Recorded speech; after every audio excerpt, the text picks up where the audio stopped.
ഭാരതമെന്നു കേട്ടാൽ അഭിമാനപൂരിതമാകണം അന്തരംഗം, കേരളമെന്നു കേട്ടാൽ തിളയ്ക്കണം ചോര നരമ്പുകളിൽ.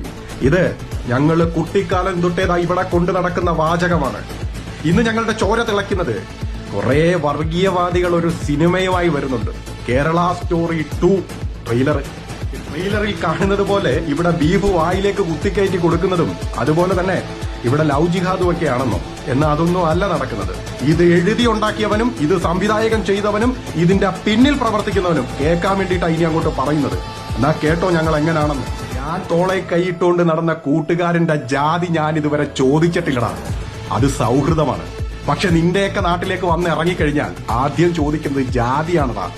അവന്റെ ഉമ്മ വിളമ്പിത്തന്ന ചോറും എന്റെ അമ്മ വിളമ്പിക്കൊടുത്ത ചോറും അങ്ങോട്ടും ഇങ്ങോട്ടും കൈമാറി കൈയിട്ട് വാരി തിന്നും വളർന്ന ഒരു നാടാണ് ഞങ്ങളുടേത്. അതിന്റെ ഇടയിലേക്ക് നിന്റെ കേരള സ്റ്റോറി കൊണ്ടുവന്ന് ഞങ്ങളുടെ മതേതരത്വം നശിപ്പിക്കാൻ നോക്കുവാണെങ്കിൽ ആ വെള്ളം അങ്ങ് വാങ്ങിയത്. ഇനി എനിക്ക് ചോദിക്കാനുള്ളത് ഇതിന്റെ റൈറ്ററിന്റെ ഇടയ്ക്കും സംവിധായകന്റെ ഇടയ്ക്കുമാണ്.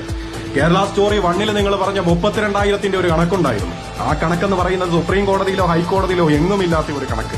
പിന്നെ എവിടുന്ന് കിട്ടിയാൽ നിന്റെയൊക്കെ സ്ക്രിപ്റ്റിലും ക്യാമറ കണ്ണിലും ഈ കണക്കുകൾ?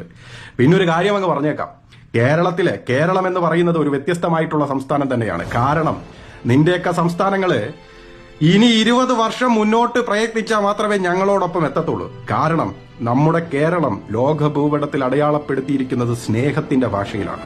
നിങ്ങൾ എപ്പോഴെങ്കിലും ചിന്തിച്ചിട്ടുണ്ടോ സുഹൃത്തുക്കളെ, എന്തുകൊണ്ടാണ് ഈ സിനിമയ്ക്ക് ദ കേരള സ്റ്റോറി എന്ന പേര് കൊടുത്തത്? ഇതൊരു നിഷ്കളങ്കതയുടെ നാമകരണമല്ല, മറിച്ച് കേരളം എന്നത് തീവ്രവാദികളുടെയും ആക്രമികളുടെയും നാടാണെന്ന് പുറം ലോകത്തെ വിശ്വസിപ്പിക്കുക. ഇതൊക്കെയാണ് നിങ്ങളുടെ ലക്ഷ്യമെങ്കിൽ ആ പേരങ്ങ് മാറ്റിവെച്ചത്. ഇത് കേരള സ്റ്റോറി നല്ല കൊടുക്കേണ്ടത്. നിനക്കൊക്കെ കേരളത്തിനോടുള്ള വിദ്വേഷത്തിന്റെ കഥയെന്നങ്ങ് പേരിട്ടേരെ. ഈ സിനിമയെക്കുറിച്ച് ഞങ്ങളുടെ ഭരണപക്ഷവും പ്രതിപക്ഷവും പറയുന്ന ഒരു വാചകമുണ്ട്.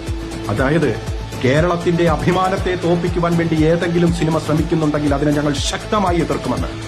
പക്ഷേ ഇവിടെ മറ്റൊരു പക്ഷമുണ്ട്, വർഗീയ പക്ഷം. അവർ പറയുന്നത് കാണുന്നവർ കാണട്ടെ എന്ന്. അതിൽ നിന്ന് വ്യക്തമാണ്. എങ്ങനെ പറയാതിരിക്കും? നിന്റെയൊക്കെ തലതൊട്ടപ്പനുണ്ടല്ലോ, കടലിന്റെ അടിയിൽ മയിൽപ്പീലി കൊണ്ടുവച്ചിട്ട് ആനന്ദം കണ്ടെത്തുന്ന തലതൊട്ടപ്പൻ, അവന്റെയൊക്കെ ഇതിന്റെ അംബാസിഡർമാരൊക്കെ അല്ലേ? ഇപ്പൊ നിങ്ങൾക്ക് വ്യക്തമല്ലേ ഇത് ആരുടെ അജണ്ടയാണെന്ന്? ഞങ്ങളുടെ സാഹോദര്യത്വവും അതുപോലെ മതേതരത്വവും ഒക്കെ തകർത്തിട്ട് വോട്ട് വാരിക്കൊണ്ടു പോകാന്നൊരു ചിന്തയുണ്ടെങ്കിൽ അതങ്ങ് മാറ്റിവെച്ചേരെ. കാര്യം ഒരു താക്കീതങ്ങ് പറഞ്ഞേക്കാം, ഞങ്ങളുടെ നാട് വിൽപ്പനയ്ക്കുമില്ല, ഞങ്ങളുടെ നാട് പണയം, അതായത് ഞങ്ങളുടെ അഭിമാനം ഞങ്ങൾ ചത്താലും ഞങ്ങൾ പണയം വയ്ക്കത്തില്ല. നിങ്ങളുടെ കേരള സ്റ്റോറിയും കൊണ്ട് ഞങ്ങളുടെ നാട്ടിലേക്ക് വരണ്ട. കാരണം ഞങ്ങൾ ഈ സിനിമ ബഹിഷ്കരിക്കും. കാരണം ഞങ്ങൾക്ക് ഞങ്ങളുടെ അമ്മ പോലാണ് കേരളം എന്ന് പറയുന്നത്.